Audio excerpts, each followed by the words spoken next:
చూద్దాం friends.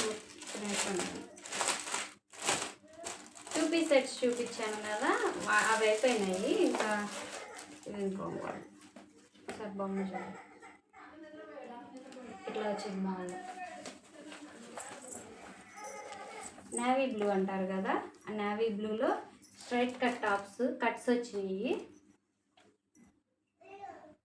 Rayon cloth cuts, ఇక్కడ neck దగ్గర ఎంబ్రాయిడరీ వర్క్ వచ్చింది. టాప్ మొత్తం ఇట్లా డాట్ డాట్గా వర్క్ వచ్చింది.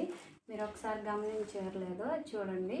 బాటమ్ కూడా వర్క్తో వచ్చింది, లేస్ వర్క్ వచ్చింది. హ్యాండ్స్ వచ్చేసి 3/4 హ్యాండ్స్. ఇదేమో నేవీ బ్లూ, ఇందులో 3 కలర్స్ వచ్చినాయి. ఇది కృష్ణ బ్లూ అంటారు కదా, ఇది మెంతిపిండి గ్రీన్ అంటారు కదా, అది ఆ కలర్. ఈ 3 కలర్స్